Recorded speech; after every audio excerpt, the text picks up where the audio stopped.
students, how are you all? Hope you all are very good. Today students, we are going to start our 7th chapter of class 8, which is about light. So today students, we have to discuss a form of energy which is light, which makes all the objects around us visible to us. Okay, so let's begin our chapter. We have to discuss the various concept of light today. See, when we enter a dark room, we cannot see anything even though we keep our eyes open. But as soon as we switch on a bulb or a tube light, every object in the room becomes visible to us.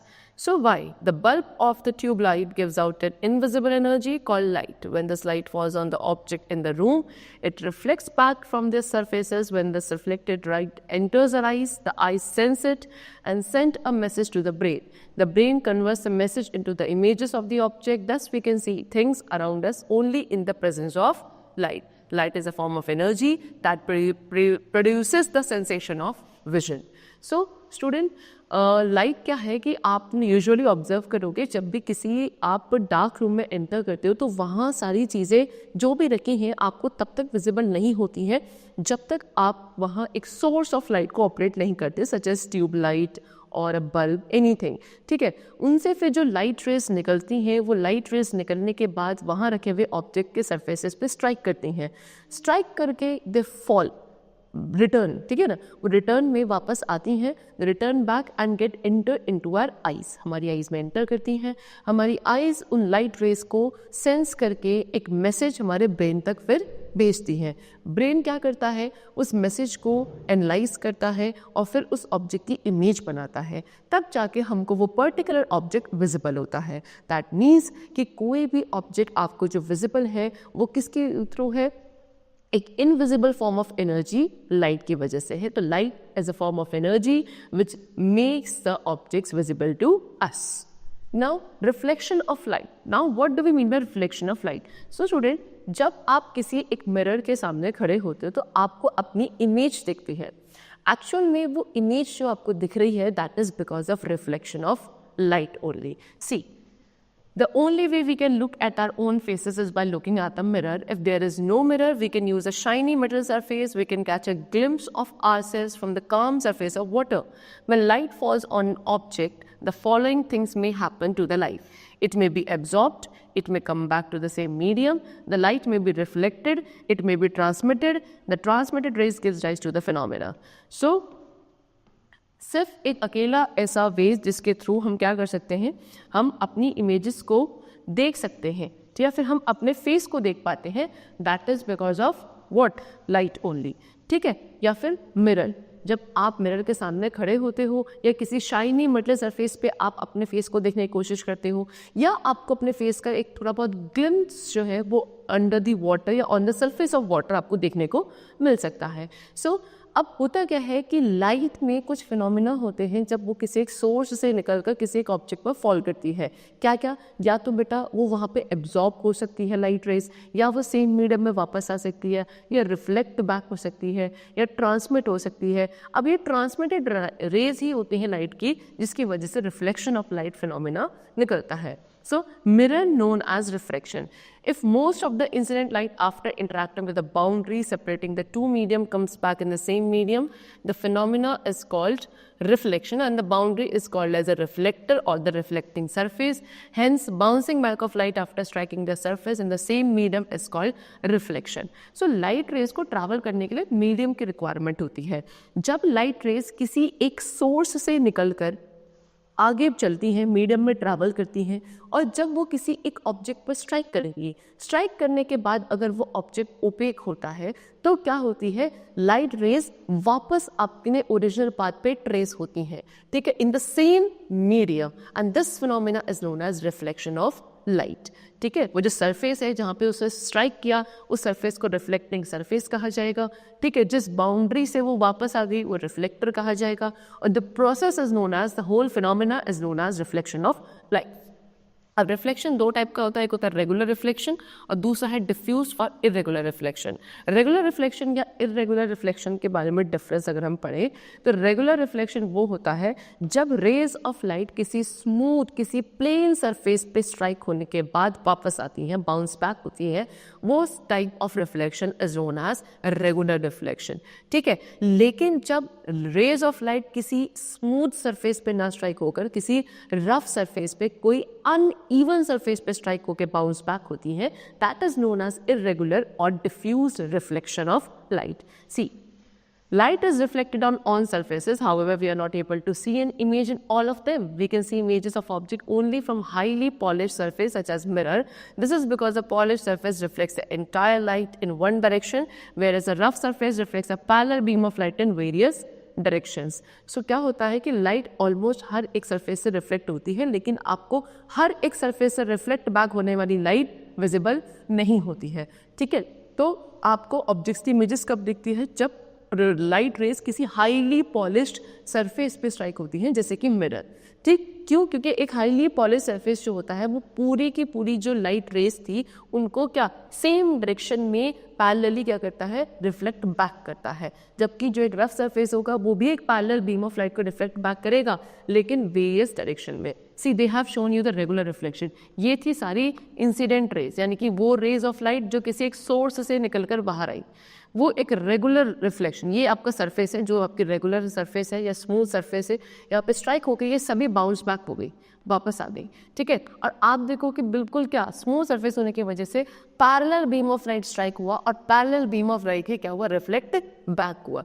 This is known as regular reflection. लेकिन this is irregular. यहाँ पे जो surface है ये आपका smooth surface नहीं है, ये एक रफ सरफेस है, एक अनइवन सरफेस है। तो जो parallel beam of light incidentally आई थी वो क्या हो रही है? वो रिफ्लेक्ट बैक होती हैं, लेकिन in different direction, parallelly reflect back नहीं होती हैं।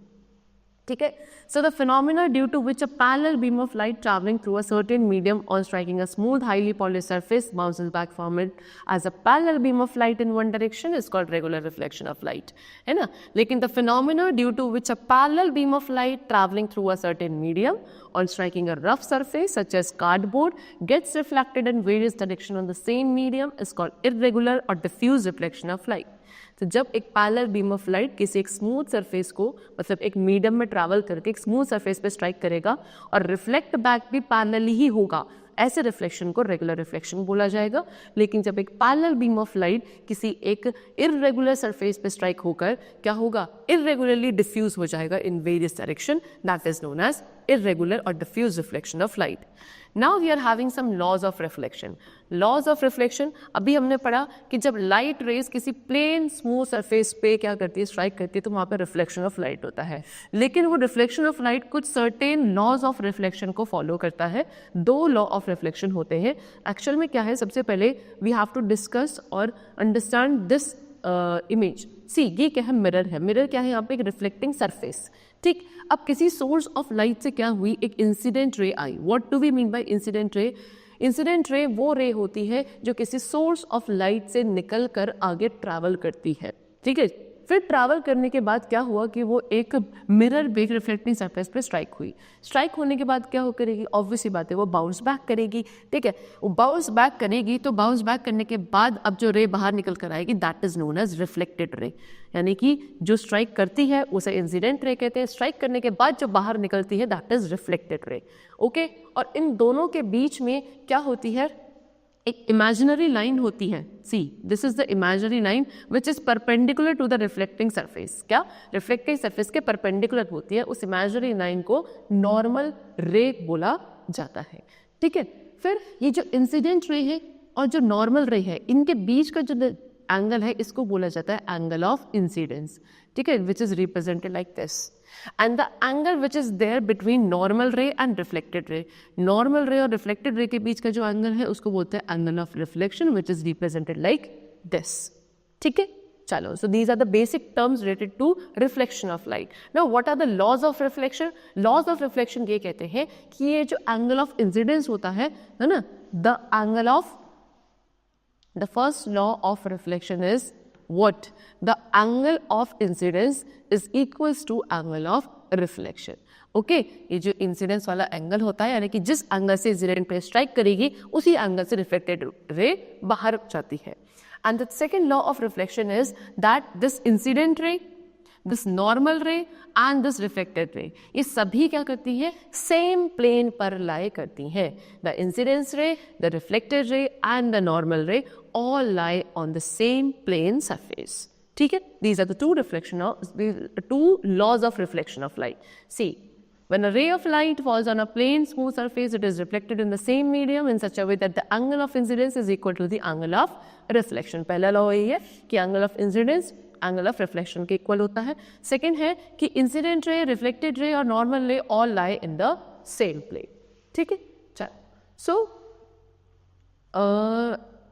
The ray which falls on the reflecting surface is called the incident ray. वो रे जो किसी रिफ्लेक्टिंग सरफेस पे फॉल करती है उसको हम इंसिडेंट रे कहते हैं. The ray which returns back into the same medium after reflection is called the reflected ray.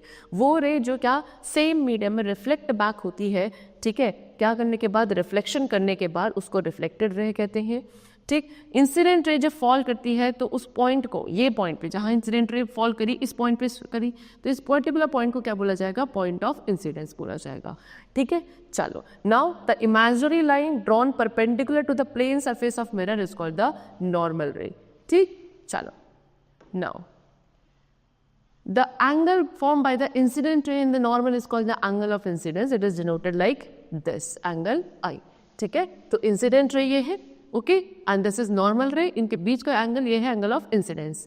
And the angle form by the reflected रे in the normal is called the angle of reflection which is denoted by angle R. और जो normal रे और reflected ray के बीच का angle है ये वाला, this is known as angle of reflection. ठीक है, now next is what, optical images, real and virtual. So अब real and virtual क्या है? So when we look into a plane mirror, we see our image in the mirror. If we look at an object through a microscope, the object seen is much bigger than its true size. This reproduction of object by light rays after reflection or refraction which differs from its true position is known as an optical image. So जब हम किसी mirror में देखते हैं तो हमको हमारी खुद की इमेज दिखती है.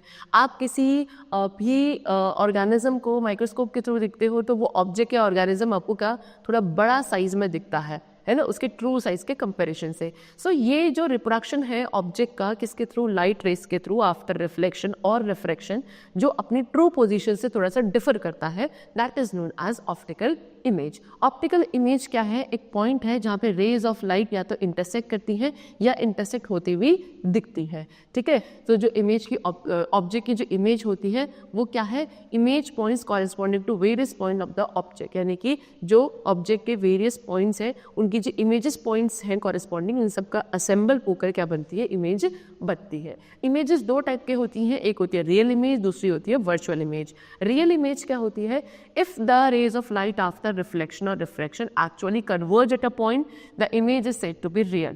It can be obtained on a suitably placed screen. It is always inverted. The images of actors on the screen in a cinema hall are an example of real images. So they have given the examples of what, जो आप movie theatre hall में जाते हो और वहाँ पे projectors के through आपको स्क्रीन पर मूवी देखने को मिलती है, एक्टर्स की इमेजेस मिलती है.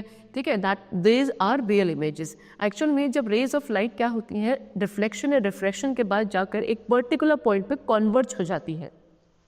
बहुत सारे वेज से रेज ऑफ लाइट आई और जाके वो एक पर्टिकुलर पॉइंट पे कन्वर्ज हो गई, उसको वहाँ पे जो इमेज बनेगी दैट इज रियल इमेज. ठीक है, ये इस ऐसी इमेजेस को हम स्क्रीन पर ऑब्टेन कर सकते हैं. ये कैसी होती है, इन्वर्टेड, यानी कि उल्टी बनती है. और ठीक है, ये हमेशा they are always inverted. Okay, next is virtual image. If the rays do not actually meet after reflection but appear to meet when produced backward, the image is virtual. The virtual image can be photographed but it cannot be taken on a screen.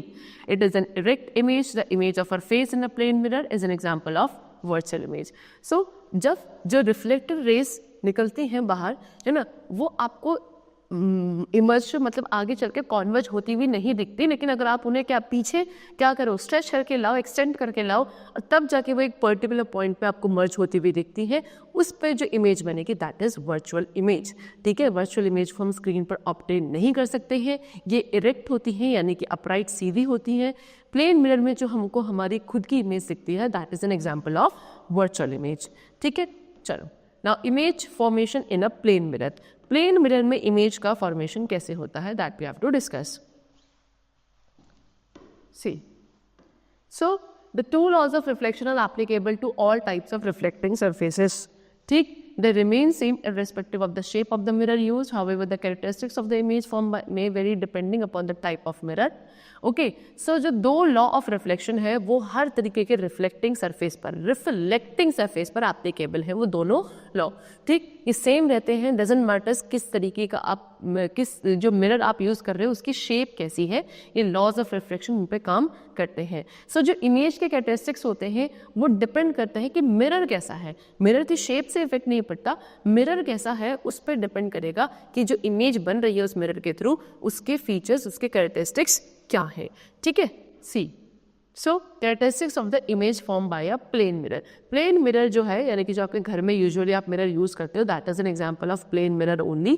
ठीक, उसमें जो images की formation होती है उनके क्या features है, क्या कैरेक्टरिस्टिक्स है. नंबर 1, अपराइट और इरेक्ट, यानी कि प्लेन मिरर में जो इमेज बनती है वो अपराइट या इरेक्ट होती है, यानी कि इन्वर्टेड नहीं होती, कभी भी बिल्कुल सीधी बनती है. ऐसा तो नहीं ना कि हम मिरर के सामने खड़े होते तो हम अपनी इमेज को खुद उल्टा देखते हैं, नहीं, हमेशा अपराइट इमेज बनती है.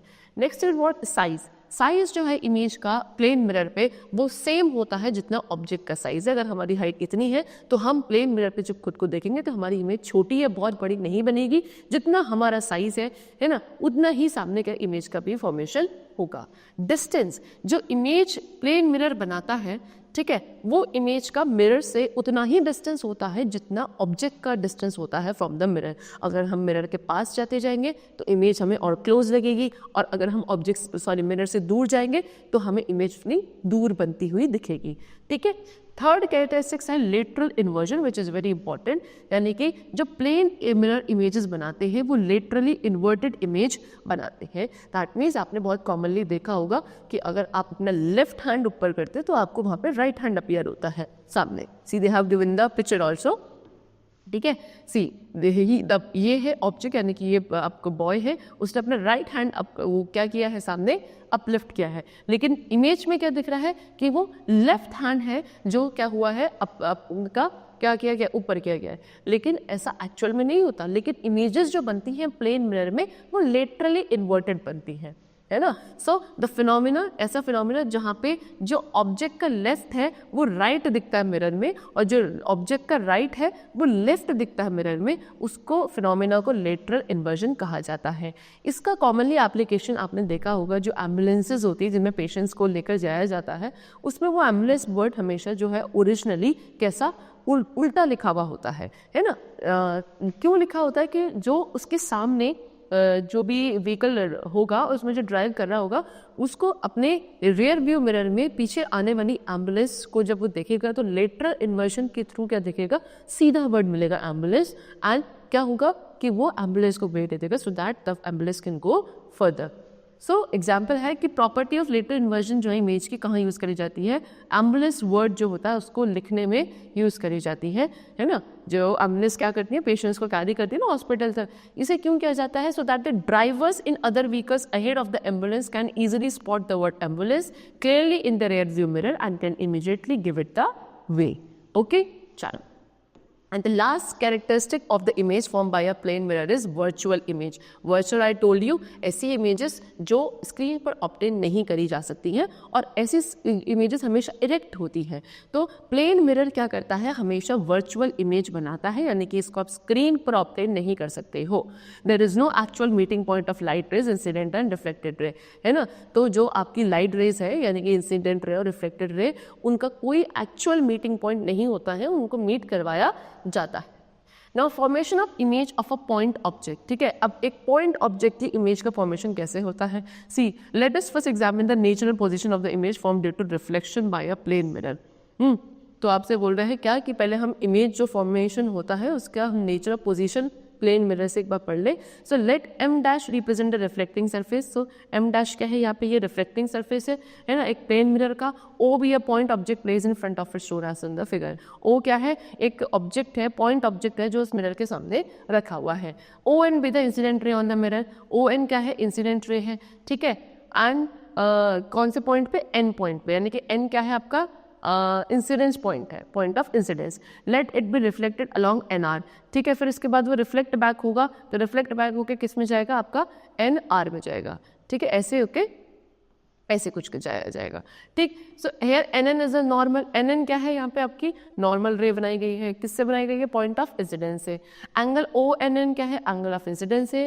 Angle N dash N R क्या है, एंगल ऑफ रिफ्लेक्शन है। फिर एक और रे है ओ सी, जो आपके नॉर्मली फॉल कर रही है मिरर पे, ठीक है। तो वो क्या करेगी, अपने ओरिजिनल पाथ को रिट्रेस करेगी आफ्टर रिफ्लेक्शन। सो जो रिफ्लेक्टेड रेज निकलेंगे सी ओ और एन आर, वो डाइवर्जेंट रेज हैं, और अगर हम इन दोनों रेज को ऐसे पीछे खींच के ले जाएंगे पीछे की तरफ, तो वो इंटरसेक्ट करेंगे किसी एक पर्टिकुलर पॉइंट आई पर। तो दैट मीन्स आई क्या है, वर्चुअल इमेज हो गई उस पॉइंट ओ पर। तो अब आप ओ आई को आप मेजर ज्वाइन कर दीजिए और फिर ओ सी और सी आई को मेजर कीजिए, तो आपको दिखेगा कि दोनों ही जो रेज है वो इक्वल है। दैट मीन्स वो लाइन जो ऑब्जेक्ट और इमेज जो परपेंडिकुलर पड़ रही है उन रेज को क्या करेगी, ज्वाइन करेगी। तो इमेज क्या होंगी, आपको बहुत पीछे दिखेगी मिरर से, है ना। तो ऑब्जेक्ट तो बहुत पास है मिरर के, लेकिन इमेज बहुत पीछे दिखेगी। फिर formation of image of N extended object, एक एक्सटेंडेड ऑब्जेक्ट की जो इमेज फॉर्मेशन होती है वो कैसी होती है, तो एक्सटेंडेड ऑब्जेक्ट है मतलब बिगर ऑब्जेक्ट, उसको क्या माना जाता है, it can be considered to be made up of very large number of point object. यानी कि एक पॉइंट ऑब्जेक्ट तो छोटा सा हो गया, लेकिन एक्सटेंडेड ऑब्जेक्ट को आप क्या दे सकते हो कि जब बहुत सारे पॉइंट ऑब्जेक्ट्स को ज्वाइन कर दिया जाए, वहाँ पे आप कह सकते हो कि वो एक एक्सटेंडेड ऑब्जेक्ट माना जाएगा। तो जो एक्सटेंडेड ऑब्जेक्ट की इमेज होती है वो क्या है, कलेक्शन है image points corresponding to the various points of the object. Object के वेरियस पॉइंट्स को कॉरेस्पॉन्ड करके जो इमेज फॉर्मेशन होती है उनको आप वहाँ पे एक्सटेंडेड ऑब्जेक्ट की इमेज कहते हो। सो इस इमेज के सेम साइज होता है जितना ऑब्जेक्ट का साइज होता है। Where do you think this image is, on the mirror और बिहाइंड द मिरर, ठीक है। सो ये कहाँ पे होगी, ऑन द मिरर या बिहाइंड द मिरर। सो ये कहाँ पे होती है, आपके मिरर के कहाँ, ऑन द मिरर होती है। चलो नाउ multiple images पे आते हैं। now the concept is of multiple images. so what happens when the image is formed using two mirrors? अगर आप दो मिरर को यूज करके इमेज फॉर्मेशन करते हो तो क्या होता है, देखो जब दो plane mirrors are placed side by side so that the two mirrors make an angle to each other, then many images are formed in the mirror. कुछ इस तरीके से जब आप दो प्लेन मिरर को साइड बाय साइड ऐसे join कर देते हो, ठीक है, तो दोनों मिरर्स क्या करते हैं, एक दूसरे पे इंक्लाइंड होके एंगल का फॉर्मेशन करते हैं, ठीक है। तो वहाँ पे आपको इस तरह के बहुत सारी इमेजेस फिर बनती हुई दिखती हैं। ये क्यों होता है, रिफ्लेक्शन हो रहा है उन दोनों ही प्लेन मिरर्स के बीच में, इस वजह से।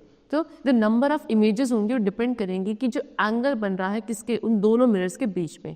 And changes each time the angle is change, ठीक है। जितनी बार आप एंगल चेंज करोगे उतनी बार इमेजेस चेंज हो जाती हैं। तो दोनों मिरर जो प्लेन मिरर्स आपने एक दूसरे पे इंक्लाइन करके रखे हैं, है ना, एडजॉइन करके रखे हैं, उनके बीच में कितना एंगल बन रहा है उस पर डिपेंड करेगा कितनी नंबर ऑफ इमेजेस बनेगी। तो नंबर ऑफ इमेजेस कैसे निकाला जा सकता है, 360 upon angle between the mirror, ठीक है। तो 360 तो आपका हो गया आपका कंप्लीट एंगल, देन कितना एंगल है दोनों मिरर्स के बीच में उससे आप डिवाइड करोगे, देन यू विल गेट कि how many number of images are going to formed. So let us now find out the number of images formed when two plane mirrors are kept parallel to each other at a distance. यानी कि जब दो plane mirrors को आपने एक दूसरे के क्या रखा है, पैरेलल रखा है, तो कितने बनते हैं। तो ये चीज़ जाननी है कि एंगल जो है दोनों पैरेलल मिरर के बीच में कितने का होना चाहिए, 0 डिग्री का एंगल होना चाहिए। तो वहाँ पे क्या होगा, आपका मल्टीपल रिफ्लेक्शन होगा। Now we have to discuss about multiple reflection के क्या एप्लीकेशन। सबसे पहले है कैलाइडोस्कोप। कैलाइडोस्कोप क्या है, see you might have played with a kaleidoscope and be amazed to see the beautiful and colourful patterns formed by it. A kaleidoscope is an illustrative example of multiple reflection from plane mirrors kept joint to each other at fix angle, ठीक है। सो आपने देखा होगा, usually आप बचपन में कभी kaleidoscope से खेले होंगे और आपने देखा होगा वहाँ पे अंदर बहुत सारी ब्यूटीफुल और मल्टीपल इमेजेस बनती है कलरफुल पैटर्न में, ठीक है। सो कैलाइडोस्कोप क्या है, एक मल्टीपल रिफ्लेक्शन ऑफ लाइट का बहुत ही इलिस्ट्रेटिव एग्जाम्पल है ना। उनमें क्या है, अंदर जो प्लेन मिरर्स होते हैं वो एक दूसरे के क्या रखे होते हैं, जॉइंटली रखे होते हैं एक फिक्स्ड एंगल पर, ठीक है। Next is periscope. पेरिस्कोप क्या है, पेरिस्कोप भी एक दूसरा एग्जाम्पल है मल्टीपल रिफ्लेक्शन का, है ना, लेकिन ये ज़्यादातर प्रैक्टिकली इसका यूज़ किया जाता है। ये क्या है, एक रेक्टेंगुलर ट्यूब है bend twice at an angle of 90 degree at its own end, यानी कि अपने दोनों एंड पे कितने पे बेंड रहती है, 90 डिग्री के एंगल पे बेंड रहती है। ठीक है, चलो सो इसमें क्या है, दो प्लेन मिरर्स जो है वो फिट किए जाते हैं 45 डिग्री के एंगल पे। ठीक है, इसको यूज़ किया जाता है सबमरीन्स को डिटेक्ट करने के लिए, या कुछ और ऑब्जेक्ट्स होते हैं जो डिफरेंट हाइट पे हैं from that of the viewer, viewers के कंपैरिजन में डिफरेंट हाइट पे हैं, तो उनको व्यू करने के लिए, डिटेक्ट करने के लिए इसका यूज़ किया जाता है। तो जो रेज ऑफ लाइट है जो एक ऑब्जेक्ट से ट्रैवल कर रही हैं, वो क्या पहले मिरर पे फॉल होती हुई दिखती है, फिर वहाँ से वो रिफ्लेक्ट होके क्या सेकंड मिरर पे जाती हैं, और जो रिफ्लेक्टेड लाइट होती है सेकंड मिरर से वो जाती है फिर ऑब्जर्वर के आईज के अंदर, तब जाके उस ऑब्जर्वर को वो ऑब्जेक्ट देखने को मिलता है। Now next is sunlight. Sunlight क्या है, सनलाइट आपकी वाइट और कलर्ड। सी सनलाइट क्या है, बहुत सारे कलर्स की बनी है, लेकिन 7 ब्रॉड मेन कलर्स होते हैं जिससे सनलाइट का फॉर्मेशन होता है, that is violet, indigo, blue, green, yellow, orange and red, है ना। तो आप इसे विबग्योर कह सकते हो। तो ऑर्डिनली क्या है, आप इन सभी कलर्स को इंडिविजुअली नहीं देख पाते हो नॉर्मली, है ना, लेकिन थ्रू अ प्लेन ग्लास अगर आप इन कलर्स को मतलब, लेकिन जब आप क्या प्लेन मिरर ग्लास के थ्रू भी आपको ये जो कलर्स है वो सेपरेटली नहीं दिखते, लेकिन जब आप इन्हें प्रिज्म के थ्रू देखोगे तो आपको 7 डिफरेंट ब्यूटीफुल कलर्स दिखते हैं, है ना, when the sunlight is pass through a glass prism. ठीक, देखो now what does a prism do to light. अब ये ग्लास प्रिज्म क्या करता है सनलाइट के साथ, कि हमको जब हम सनलाइट को ग्लास प्रिज्म के थ्रू पास करते हैं तो उसमें ये 7 different colours, violet, indigo, blue, green, yellow, orange and red, ये सारे अपीयर होते हुए दिखते हैं। ठीक, देखो तो जो 7 कलर्स हैं वाइट लाइट के, वो अप्रॉक्सीमेटली क्या करते हैं, सेम स्पीड से ट्रैवल करते हैं एयर में।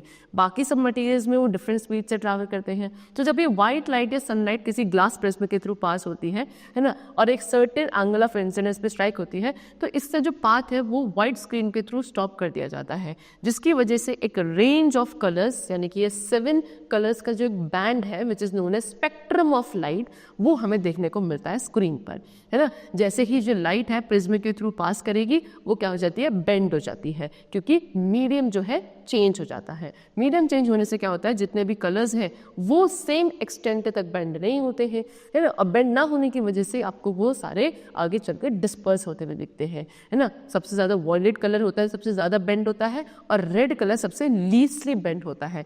Different colours red come out of the prism along with their own path. फिर आपको दिखेगा कि प्रिज्म से कितने 7 डिफरेंट कलर्स अपने अपने ओरिजिनल पाथ पे आपको बाहर आते हुए दिखेंगे।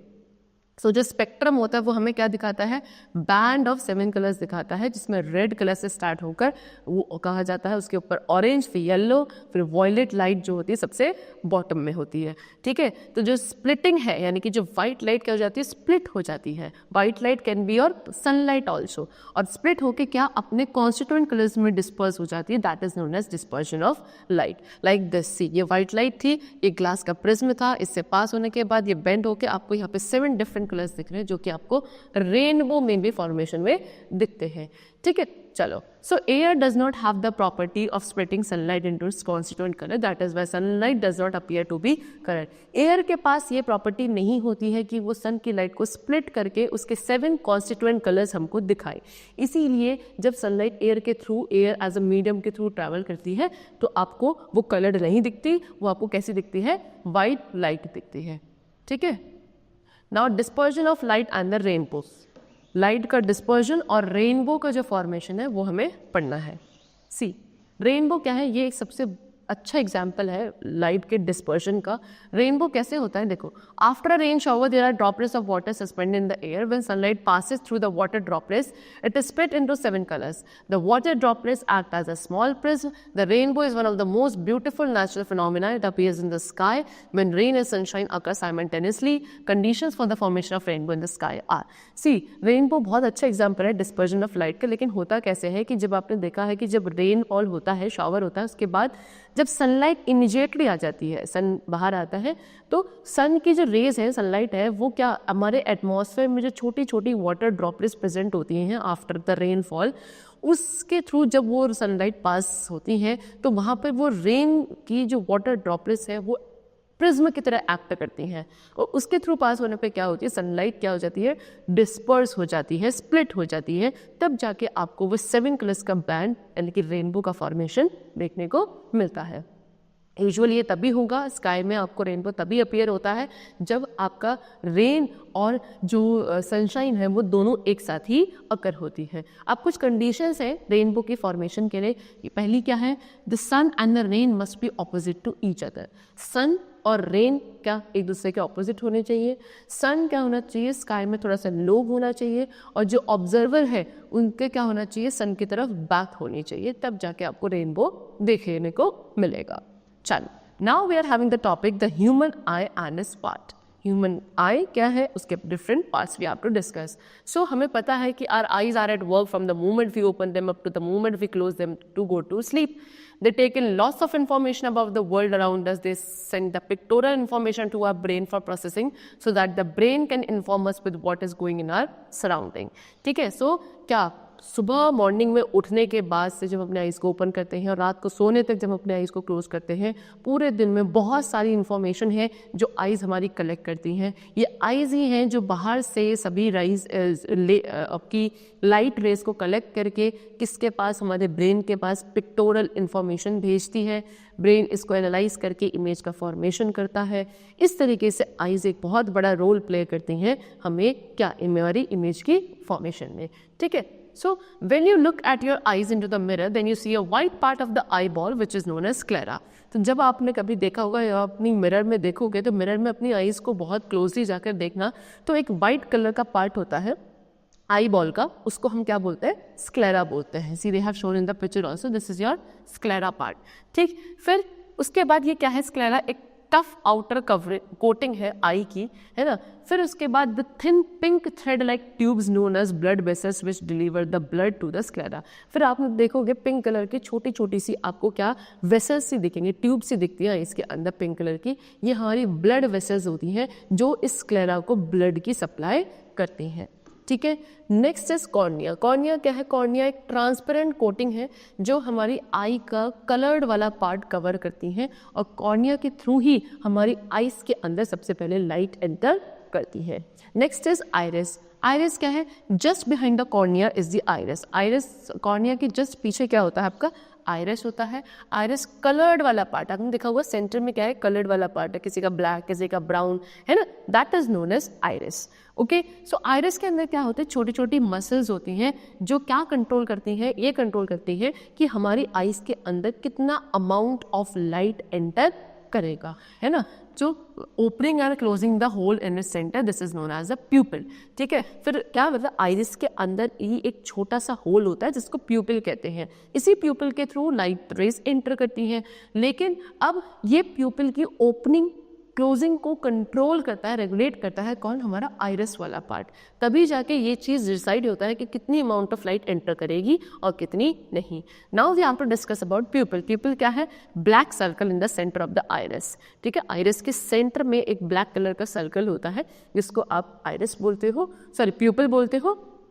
ठीक है, और क्या इसी के थ्रू जो है लाइट हमारे आइज में एंटर करती है। Whether eyes are suddenly exposed to very bright light, it causes slight pain in our eyes and we close our eyes.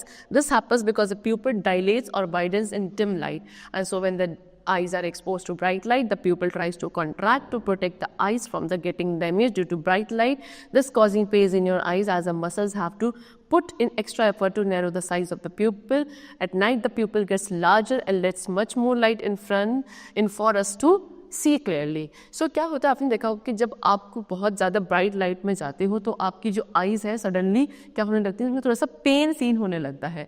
क्यों, क्योंकि हमारी आइज़ में इतनी ज़्यादा ब्राइट लाइट अगर एकदम से एंटर करती है, हम डिम या फिर एक डार्क रूम में तो एकदम से जब बहुत ब्राइट कलर में कहीं जाते हैं, ब्राइट लाइट में जाते हैं, तो हमारी आइज़ में स्ट्रेन पड़ता है क्योंकि मसल्स को ज़्यादा एफर्ट लेना पड़ता है उस प्यूपिल के साइज़ को क्या करने के लिए, कम करने के, सो दैट बाहर से कम अमाउंट ऑफ लाइट हमारी आइज़ के अंदर एंटर करे और हमारी आइज़ क्या ना हो, डैमेज ना हो। फिर जब आप बहुत ब्राइट लाइट से एकदम से डिम रूम में जाते हो जहाँ पे लाइट बहुत कम है, तो फिर आपको आपकी मसल्स को क्या करना पड़ता है, खुद को कॉन्ट्रैक्ट एक्सपेंड करना पड़ता है सो दैट आपके प्यूपिल का साइज क्या हो, ब्रॉड हो और ज़्यादा से ज़्यादा अमाउंट ऑफ लाइट आपकी आइज़ के अंदर एंटर कर सके। यूजुअली ये नाइट टाइम में हमारा अपने आप प्यूपिल का साइज़ क्या हो जाता है, एक्सटेंड हो जाता है, क्योंकि रात में अमाउंट ऑफ लाइट क्या हो जाती है, कम हो जाती है, तो लाइट रेज को ज़्यादा एंटर करना ज़रूरी होता है so that the images can be formed. Next is crystallineness. ठीक है, तो जब एक बार आपकी जो लाइट है, लाइट रेज प्यूपल के अंदर एंटर करती हैं, फिर वो जाती है लेंस के पास। लेंस कहाँ होता है? लेंस होता है आइरिस के पीछे, है ना। कैसा है? बहुत ही क्लियर, बिल्कुल साफ क्रिस्टलाइन लेंस है। इस लेंस का फंक्शन होता है कि to focus light rays on the back of the eye ball known as retina.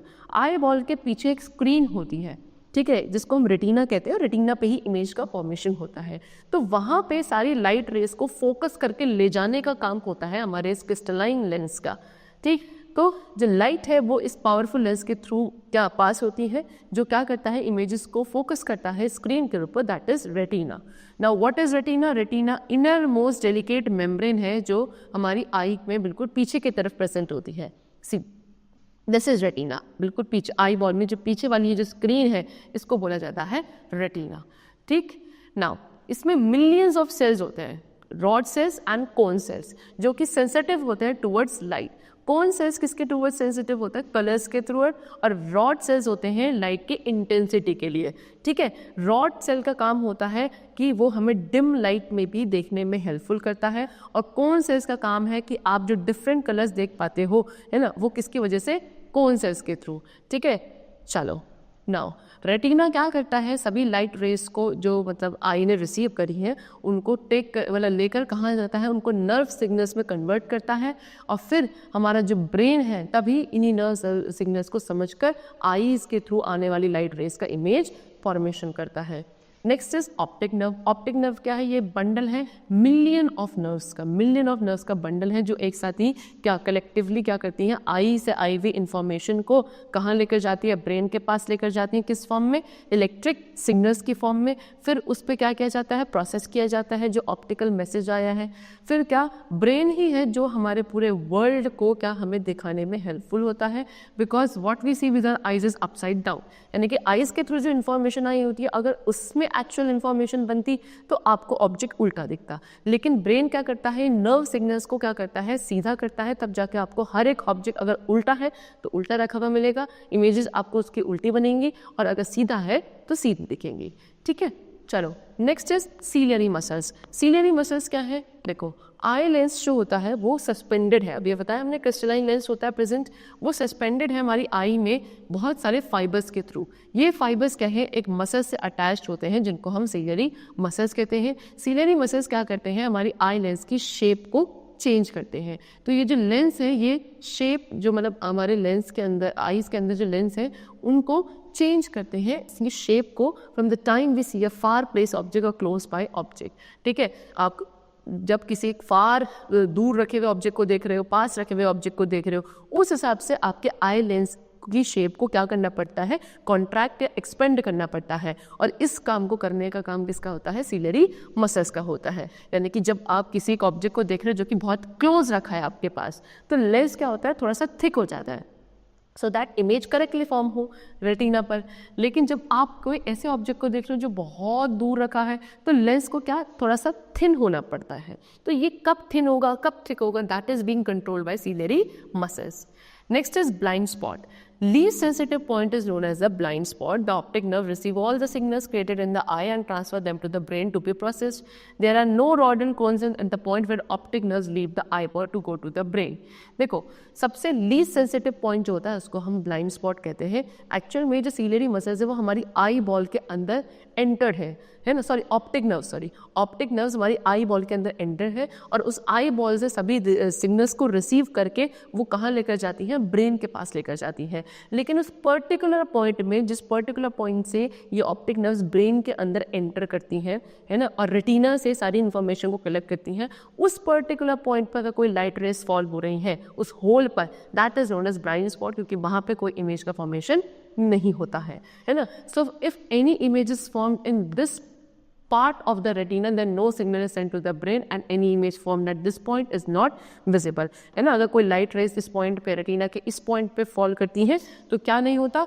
वहाँ पे कोई भी सिग्नल नहीं ब्रेन तक भेजा जाता, यानी कि वहाँ पे कोई इमेज का फॉर्मेशन नहीं होता। और क्योंकि यहाँ पे ऑब्जेक्ट दिखता ही नहीं है, इसलिए हम इसको blind spot of the eye कहते हैं, है ना। The reason we do not know of the blind spot at every moment is simply because the brain is constantly computing to fill the missing information with exploration from the surrounding retinal information. So this is your blind spot. देखो यहाँ से ये optic nerves है जो आपके इस पूरी आई ball के अंदर एंटर कर रही है, तो इस पर्टिकुलर पॉइंट में इमेज का फॉर्मेशन नहीं होगा, therefore it is known as blind spot.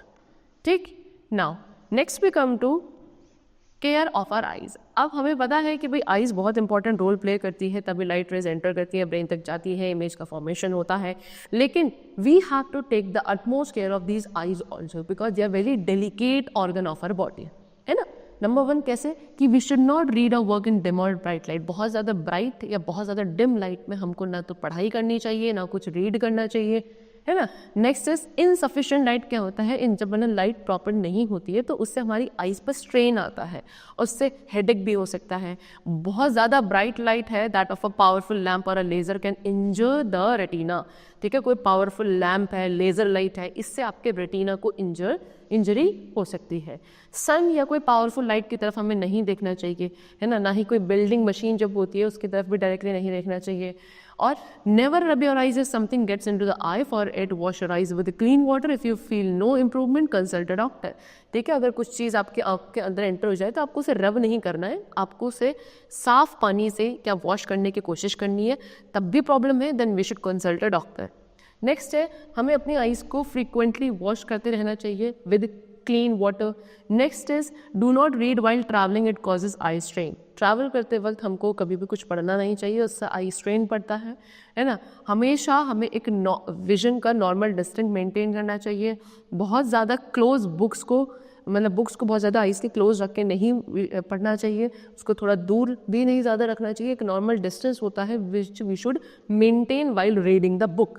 ठीक है, and take frequent breaks while working on a computer. अगर आप कंप्यूटर पे वर्क करते हो तो कॉन्टीन्यूसली नहीं करना चाहिए, आई स्ट्रेन होता है, आइज वीक हो सकती है। सो क्या हमें कॉन्टीन्यूस या फिर बोलो फ्रीक्वेंटली कुछ टाइम बाद ब्रेक लेना चाहिए while we are working on a computer.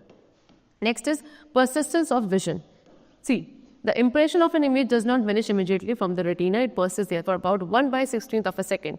This phenomena is called persistent of vision, and this time is called the time of persistent. So जब कोई एक इमेज आपके रेटिना पर लाइट रेज रेटिना पर जाती है तो उसकी जो इमेजेस हैं वो इमिजिएटली वहाँ से गायब नहीं होती है, वो वहाँ पर करीबन कितना 1 सेकेंड का 1/16th पार्ट तक रहती हैं। तो that is known as persistent of vision, और जो टाइम पीरियड है that is time of persistent. So that means if the image of a moving object are flashed on the eye at the rate faster than 16 images per second, the eye perceive this object as moving. अगर जो moving object की images हैं वो हमारी आई पर flash होती हैं कितने रेट से, 16 इमेजेस पर सेकेंड के रेट से फास्टली होती हैं, तो हमें जब वो आई या हमारी जो आई है वो उस ऑब्जेक्ट को कैसा दिखेगी, मूव होता हुआ दिखेगी। यानी कि जो मूवीज़ हम लोग actually we see are actually the number of separate pictures in a proper sequence. तो मूवीज़ जो हम देखते हैं वो क्या है, बहुत सारी सेपरेट पिक्चर्स हैं जिनको एक प्रॉपर सीक्वेंस में लगाया गया है, तब जाके हम उन्हें देखते हैं, है ना। वो इस तरीके से बनाई जाती है कि to move across the eye usually at the rate of 24 pictures per second. यानी कि क्या पर सेकेंड में 24 पिक्चर्स हमारी आइज़ के आगे से मूव करती है, तब जाके वो मूवी का फॉर्मेशन होता है, और that is why we see a moving picture, तब जाके हमें वो मूविंग पिक्चर दिखती है। Now what is power of accommodation? The ability of the human eye to see sharply all objects which are located at various distances in front of the eye with the help of self-adjusting eye lenses called as power of accommodation। यानी कि जो हमारे eye lens की ability है ना, जो हमारी human आई की एबिलिटी है कि कोई भी ऑब्जेक्ट अलग अलग डिस्टेंसेस पे जो रखे हैं उनको क्या शार्पली देख पाते हैं, है ना, हमारे सेल्फ एडजस्टिंग आई लेंस की वजह से, उसको पावर ऑफ अकोमोडेशन कहा जाता है। एक पर्सन जिसका एक नॉर्मल विजन है, कोई डिफेक्ट नहीं है, उसकी जो आई है वो ऑब्जेक्ट पर अकोमोडेट कर सकती हैं, कहाँ तक, इन्फिनिटी लेवल तक, है ना, और उसको बोला जाता है far point of are I. That means एक ऑब्जेक्ट अगर इन्फिनिटी पे भी रखा है तो भी क्या हम उस ऑब्जेक्ट को क्या क्लियरली देख सकते हैं अगर हमारा नॉर्मल विजन है, यानी कि हमारी आई का फार पॉइंट कितना होता है, इनफाइनाइट होता है। लेकिन जो नियरेस्ट पॉइंट है एक नॉर्मल ह्यूमन आई का, दैट इज 25 सेंटीमीटर ओनली, है ना, इसको नियर पॉइंट कहा जाता है। सो नियर पॉइंट क्या है? नियर पॉइंट किसी भी आई का क्या है? वो पॉइंट जो नियरेस्ट टू द आई है, यानी कि जहाँ पे एक ऑब्जेक्ट आपने रखा है और तब भी आपके रेटिना पे एक शार्प इमेज बन रही है। आई के बहुत क्लोज रखने के बाद भी क्या आपकी शार्प इमेज उस ऑब्जेक्ट की आपकी रेटिना पे बन रही है, उस पर्टिकुलर पॉइंट को नियरेस्ट पॉइंट ऑफ आई कहेंगे, जो कि एक नॉर्मल ह्यूमन आई का 25 सेंटीमीटर है। 25 सेंटीमीटर के आगे रखने के बाद ऐसा नहीं है कि वो ऑब्जेक्ट नहीं दिखेगा, दिखेगा, लेकिन उसकी वजह से आपकी आईज पे क्या स्ट्रेन पड़ेगा। ठीक है। Next is far point. Far point क्या है? आई का location of the farthest object on which the fully relaxed I can focus. ठीक है, ऑब्जेक्ट की मतलब फारदेस्ट ऑब्जेक्ट, एक ऐसा ऑब्जेक्ट जो बहुत दूर रखा है, उसकी लोकेशन को आप फार पॉइंट कहोगे, लेकिन आपको उसकी एक फुल्ली रिलैक्स्ड आई वहाँ पे होनी चाहिए, आप क्या इस पर फोकस कर सके, है ना, आपको वहाँ पे स्ट्रेन ना पड़े, जहाँ तक उसको फार पॉइंट कहा जाएगा, जो कि एक नॉर्मल ह्यूमन आई का कितना होता है? इनफाइनाइट होता है। Next is defects of vision.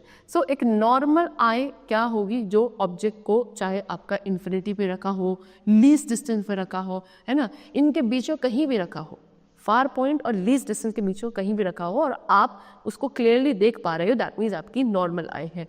लेकिन कोई भी ऐसी आई जो इन ऑब्जेक्ट को, इन दो पोजीशन के बीच में रखे हुए ऑब्जेक्ट पे कहीं पे भी आपको क्लियरली वो ऑब्जेक्ट नहीं दिख रहा है, दैट मीन्स आपकी आई में क्या हो चुका है? डिफेक्ट हो चुका है, आपका विजन डिफेक्टिव हो चुका है।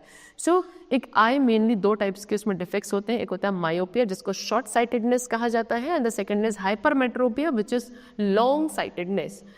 मायोपिया क्या होता है? मायोपिया एक ऐसा डिफेक्ट ऑफ आई है जहाँ पे हम फार यानी कि दूर के रखे हुए ऑब्जेक्ट्स को क्लियरली नहीं देख पाते हैं, पास रखे हुए हमको क्लियरली दिखते हैं, है ना, यानी कि सिर्फ नियरर ऑब्जेक्ट्स क्लियरली दिखते हैं, तब वहाँ पे आई में जो डिफेक्ट है that is known as myopia. Myopic eye क्या होगी? जो सिर्फ नियर बाय ऑब्जेक्ट्स को क्लियरली देख सकती है, डिस्टेंट ऑब्जेक्ट को नहीं देख पाती।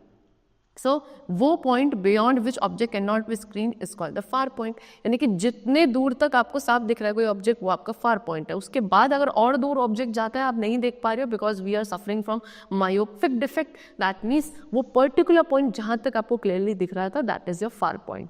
तो फार पॉइंट जो है नॉर्मल आई का वो इन्फिनिटी होता है, लेकिन मायोपिक आई का इन्फिनिटी नहीं होता है, बल्कि वो डिस्प्लेस हो जाता है थोड़े से शॉर्टर डिस्टेंस पे ही। ठीक है, सो जो डिस्टेंस ऑब्जेक्ट्स होते हैं वो क्लियरली नहीं दिखते हैं। इसके रीज़न क्या है? पहला, आई बॉल इलोंगेट हो जाना।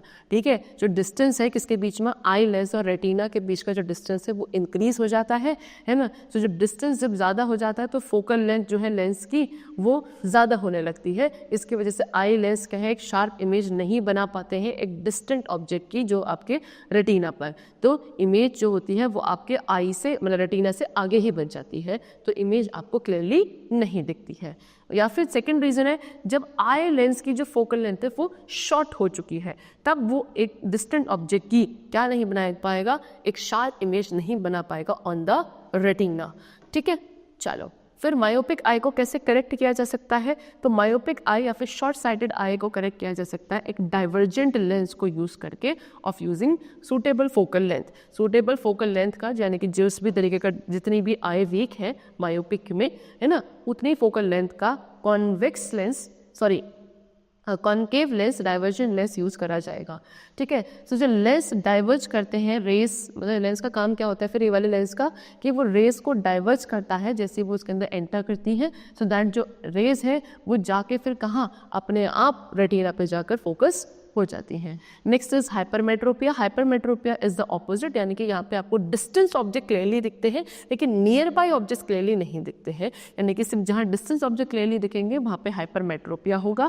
हाइपरमेट्रोपिक आई डिस्टेंस ऑब्जेक्ट्स को क्लियरली देख पाती है लेकिन नियर बाय ऑब्जेक्ट्स को क्लियरली नहीं दिखती। तो जो नियर पॉइंट होता है वो क्या हो जाता है? अब 25 सेंटीमीटर से ज़्यादा हो जाता है। वैसे तो एक नॉर्मल ह्यूमन आई का क्या है आपका जो नियर पॉइंट है दैट इज 25 सेंटीमीटर, लेकिन जो एक हाइपरमेट्रोपिक आई होगी उसका जो नियर पॉइंट है वो 25 सेंटीमीटर से ज़्यादा होगा, जिसकी वजह से क्या पास रखी हुई चीज़ों को पढ़ना या देखना थोड़ा सा डिफिकल्ट हो जाता है। तो जो फारदेस्ट पॉइंट है जहाँ पे ऑब्जेक्ट कहाँ नहीं दिख सकता है ना, वो आपका नियर पॉइंट होगा. So if the object lies at the point near then this point the image is not formed on the retina. अब हाइपरमेट्रोपिया के क्या क्या रीज़न हो सकते हैं. सो नंबर 1 रीज़न क्या है कि आई बॉल क्या हो चुकी है, छोटी हो चुकी है. तो आई लेंस और रेटिना के बीच का डिस्टेंस क्या हो जाता है, कम हो जाता है, जिसकी वजह से जो नियर बाय ऑब्जेक्ट्स होते हैं उनकी इमेज कहाँ बनती है, रेटिना के कहीं पीछे जाके बनती है. और रेटिना क्या फोकस पे नहीं होता है तो इमेज आपको ब्लर दिखती है. दूसरा रीज़न है जब आई लेंस की फोकल लेंथ बहुत ज़्यादा हो जाती है, जिससे क्या नहीं बन पाती, एक शार्प इमेज नहीं बन पाती है रेटिना पर, है ना. तो वहाँ पे भी इमेज आपकी कैसी हो जाती है, ब्लर हो जाती है. कैसे ऑब्जेक्ट्स की, नियर बाय ऑब्जेक्ट्स की. अब हाइपरमेट्रोपिक आई को कैसे करेक्ट किया जा सकता है, by using a convex lens of appropriate focal length.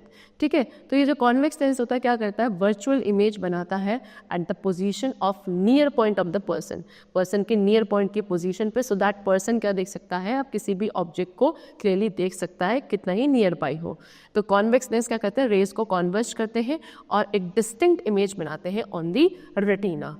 Next is cataract. Cataract क्या है, तो समटाइम्स यानी कि कभी कभी जो ओल्ड एज में हमारा जो आई का फ्लूइड है वो धीरे धीरे डिपॉजिट होने लगता है. एक आई फ्लूइड होता है जो आई के लेंस पे सामने कॉर्निया पर डिपॉजिट होने लगता है और हमारी जो ट्रांसपेरेंसी है आई लेंस की उसको इफेक्ट करने लगता है. इस वजह से इस डिफेक्ट को कैटरेक्ट कहा जाता है. एक ऐसा पर्सन जिसको कैटरेक्ट डिफेक्ट होगा उनको इमेजेस क्या दिखेंगी, ऑब्जेक्ट की ब्लर दिखेंगी. ठीक है, तो कैटरेक्ट को सही किया जा सकता है सर्जिकली ओनली. ठीक है, यानी कि सर्जरी के थ्रू क्या उस फ्लूइड को रिमूव किया जाता है सो दैट वहाँ पे क्या हो, object light rays properly enter करें और इमेजेस ब्लर ना दिखें. ऐसा कुछ नहीं कि इसमें नियर बाय ऑब्जेक्ट क्लियर दिखते हैं और फार वाले नहीं दिखते क्लियर. कोई भी हो ऑब्जेक्ट, चाहे नियर बाय हो चाहे फार डिस्टेंस पर रखा हो, लेकिन दिखेगा ब्लर ही, बिकॉज जो आई का सामने कॉर्निया वाला पोर्शन होता है वाइट वाला, वो किसकी वजह से कवर हो चुका है, आई फ्लूइड ने उसको कवर कर लिया है, जिसकी वजह से आई रेस प्रॉपर्ली एंटर नहीं कर रही है और इमेजेस ब्लर बन रही है. तो आई सर्जन क्या करते हैं, आई सर्जन ये जो लेयर है जो डिपॉजिट हो चुकी है उसको स्क्रैच करते हैं. फेसो इमल्सिफिकेशन एक लेटेस्ट टेक्नोलॉजी है जो कैटरेक्ट जैसे डिफेक्ट को ट्रीट करने के लिए आई है. इस टेक्नोलॉजी में जो आई लेंस है जहाँ पर मतलब डिपॉजिट हो चुका है वो फ्लूइड, उसको कम्प्लीटली रिप्लेस कर दिया जाता है एक आर्टिफिशियल लेंस से. कितना 20 to 25 मिनट्स का टाइम लगता है एक आई को ट्रीट करने के लिए. Next is visual impairment. कुछ ऐसे पीपल होते हैं जो देख नहीं पाते हैं, इनको हम विजुअली चैलेंज पीपल या ब्लाइंड पीपल कहते हैं. ब्लाइंडनेस 2 टाइप की हो सकती है, एक होती है क्योरेबल, एक होती है इनक्योरेबल. क्योरेबल ब्लाइंडनेस में क्या होता है, जो विजन है वो रिड्यूस हो जाता है या फिर मतलब लॉस्ट भी हो जाता है अगर कॉर्निया क्लाउडी हो जाए, क्या किसी डिजीज़ की वजह से, इंजरी की वजह से या फिर इन्फेक्शन की वजह से, जिससे क्या होता है लॉस ऑफ विजन हो जाता है, ब्लाइंडनेस हो जाती है कॉर्निया के थ्रू और इसको हम कॉर्नियल ब्लाइंडनेस कहते हैं. सो एक कॉर्नियल ब्लाइंड पर्सन क्या होगा, उनको क्या अपनी जो साइट है, विजन है, वो वापस मिल सकता है. तो लॉस्ट साइट क्या रिस्टोर करी जा सकती है मेडिकल प्रोसीजर के थ्रू, जिसको कॉर्नियल ट्रांसप्लांटेशन कहते हैं, है ना, या फिर कॉर्नियल ग्राफ्टिंग भी बोलते हैं, जहाँ पे जो डैमेज कॉर्निया होता है उसको एक नए और एक अच्छे कॉर्निया के साथ क्या रिप्लेस कर दिया जाता है, जो कि यूजुअली आई डोनेशन के थ्रू होता है. ठीक है, लेकिन जो परमानेंट ब्लाइंडनेस होती है उसमें क्या होता है, जो इमेजेस रेटिना पे बनती हैं वो ट्रांसमिट नहीं होती ब्रेन तक, है ना, मतलब रेटिना तक गई लेकिन ब्रेन तक नहीं जा पाती हैं इमेजेस, तो पर्सन को क्या नहीं दिखेगा. तो इस परमानेंट ब्लाइंडनेस का कोई इलाज नहीं होता है. तो जो ब्लाइंड पीपल है ना, जिनका मिसिंग सेंस है, तो has to be substituted with the remaining senses. Effort is afoot to provide aid to such people and give them access to computer through the use of hearing or touch. तो अब ऐसे लोगों को क्या बाकी सारे सेंसेस को ही अपना यूज़ करना पड़ता है, सब जाके उन्हें अपने सराउंडिंग्स की चीज़ें क्या होती हैं महसूस हो पाती हैं, एफर्ट करना पड़ता है ना. ये ऐसे लोगों को एड्स प्रोवाइड किया जाता है, कंप्यूटर्स में एक्सेस इनको दिया जाता है सो दैट ये प्रॉपरली हेयर कर सकें, टच कर सकें. 1820 में भी लुइस ब्रेली थे जिन्होंने कॉन्सेप्ट इन्वेंट किया था, जिससे एक ब्लाइंड पर्सन क्या कर सकता है, रीड कर सकता है यूटिलाइज करके अपनी रेसिडुअल एबिलिटीज़ को. All over the world person with visual handicaps have used Braille as a primary means to read the information. पूरे वर्ल्ड में जितने भी लोग विजुअली हैंडीकैप्ड थे वो क्या इसी ब्रेली सिस्टम को यूज़ करते हैं, तब जाके वो सभी इंफॉर्मेशन को रीड कर पाते हैं. Now why are some people unable to see. अब कुछ लोग कैसे मतलब अनेबल होता है, कैसे वो नहीं देख पाते, परमानेंट जो ब्लाइंडनेस है वो किस वजह से होती है? सो ब्लाइंडनेस क्या है? टोटल या partial inability to see, it can be described in various way. People who are totally blind cannot tell light from dark. Those who are partially blind have some sight that may be useful for a certain purpose. People born unable to see are congenitally blind. Others lose their sight because of disease or injury and become victims of acquired blindness. Diseases cause about 95% of all blindness and injuries cause the rest. So blindness क्या है? Total भी हो सकती है, partial भी हो सकती है. यानी कि जब आप पूरी तरीके से या तो आप जिसको नहीं देख पा रहे हो या पार्शियली नहीं देख पा रहे हो, इस सिचुएशन को ब्लाइंडनेस कहा जाता है. अब जो लोग टोटली ब्लाइंड होते हैं उनको क्या मतलब, वो नहीं देख सकते कि लाइट है या डार्क है, उन्हें कुछ नहीं दिखता. लेकिन जो पार्शियली ब्लाइंड होते हैं उनके कुछ थोड़ी बहुत साइट होती है जो कहीं ना कहीं उनके कुछ सर्टेन पर्पसेस के लिए यूजफुल होती है. अब वो लोग जो कॉन्जेनिटली ब्लाइंड होते हैं, है ना, मतलब जो देख नहीं पाते उनको हम कॉन्जेनिटली ब्लाइंड बोलते हैं. और जो अपनी साइट को लूज कर देते हैं किसी डिजीज, इंजरी या इन्फेक्शन की वजह से, वो एक्वायर्ड ब्लाइंडनेस के विक्टिम्स हो जाते हैं. तो डिजीजेस जो है वो अबाउट 95% ज़्यादातर ब्लाइंडनेस करती हैं, बाकी सारी जो इंजरीज की वजह से होता है. ठीक है. नेक्स्ट है न्यूट्रिशन का क्या रोल है इन रिलेशन टू ब्लाइंडनेस. सी, हर एक इंडिविजुअल को एक एडिक्वेट सप्लाई ऑफ न्यूट्रिएंट्स लेना चाहिए सो दैट क्या हो, एक प्रॉपर ग्रोथ और उनकी बॉडी की हेल्थ बनी रहे. बहुत सारी ऐसी डिजीजेज हैं जो want of adequate and balance diet, यानी कि प्रॉपर बैलेंस डाइट ना मिलने की वजह से होती है. जिसमें कि एक डिजीज़ है नाइट ब्लाइंडनेस. ये भी एक डिजीज़ है जो विटामिन ए की डेफिशिएंसी से होती है. सो एक पर्सन जो नाइट ब्लाइंडनेस से सफ़र करता है उनको क्या डिम लाइट में नहीं दिखता. Spinach, carrot, cod liver, oil, eggs, milk, curd, cheese, butter, ghee, ये सब ऐसे सोर्सेज हैं जो विटामिन ए में रिच होते हैं. फ्रूट्स भी हैं जैसे कि पपाया एंड मैंगो, ये भी विटामिन ए में रिच होते हैं. सो पर्सन जिनका वीक विजन है उनको ये सभी सब्सटेंसेस लेने चाहिए सफिशिएंट क्वांटिटी में सो दैट क्या हो, उनका ये डिफेक्ट क्योर किया जा सके. Next is what? Braille. Braille क्या है? मोस्ट पॉपुलर सोर्स किसके लिए? विजुअली इम्पेयर्ड पर्सन के लिए क्या था? ब्रेली. ब्रेली क्या है? एक कोड है, small rays dot on paper that can be read by touch. यानी कि एक पीस ऑफ पेपर पे छोटे छोटे डॉट्स हैं जो उनको थोड़ा सा ऊपर उठाया जाता है सो दैट जो आपके विजुअली इम्पेयर्ड पर्सन होते हैं वो उनको टच करके पहचान सकें. लुइस ब्रेली 15 ईयर के ओल्ड ब्लाइंड फ्रेंच स्टूडेंट थे जिन्होंने ये डेवलप किया था एक रेज डॉट रीडिंग सिस्टम 1824 में, है ना. ये जो आइडिया इनके पास आया था वो डॉट कोड से आया था जो कार्डबोर्ड पे पंच है कैप्टन चार्ल्स बारबियर ने यूज़ किया था अपने सोल्जर्स को मैसेजेस सेंड करने के लिए एट दी नाइट. वहाँ से उन्हें ये आइडिया मिला. तो लुइस ब्रेली कब बॉर्न हुए थे? जनवरी 4, 1809 में, एक छोटे से गांव में जो पेरिस के पास है.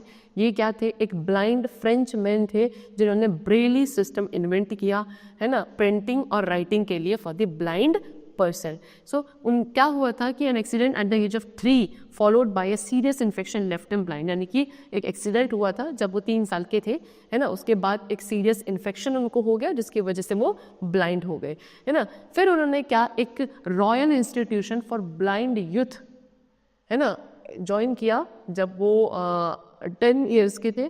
तो ब्रेली क्या थे? एक अच्छे स्टूडेंट थे स्पेशली साइंस एंड म्यूज़िक के, है ना. इंस्टीट्यूट में रहे वो वहाँ पे एज अ टीचर ऑल्सो. वहाँ उन्होंने ये रीडिंग सिस्टम को डेवलप किया. इन्होंने क्या यूटिलाइज़ किया? जो लेटर्स को रीड करने के लिए पेपर पे रेज डॉट को क्या किया? यूटिलाइज़ किया. फिर 1829 में ब्रेली ने पब्लिश करा एक डॉट सिस्टम, है ना. बेसिक मतलब किस पे बेस था? ये सेल ऑफ 6 डॉट पे बेस था. वहाँ से 63 पॉसिबल अरेंजमेंट डॉट्स के किए गए. ब्रेली ने क्या एक alphabet, device, punctuation mark, numerals and notation for music भी क्या किया? डेवलप किया.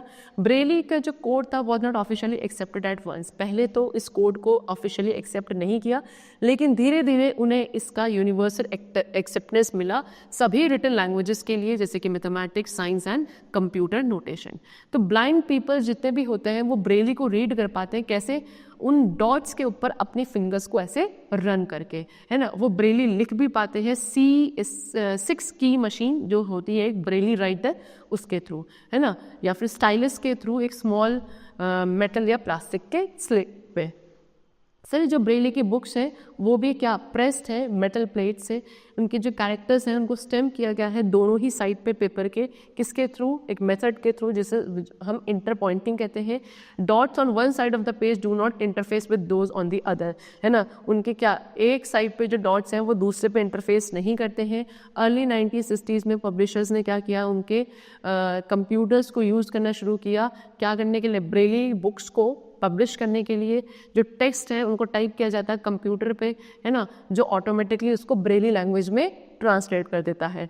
कंप्यूटर फिर क्या करता है, उसको ट्रांसफ़र करता है रेस्ड ब्रेली फिगर्स में एक पेपर के ऊपर या फिर मेटल के प्लेट्स के ऊपर, सो दैट उसको प्रेस करके यूज़ किया जा सके।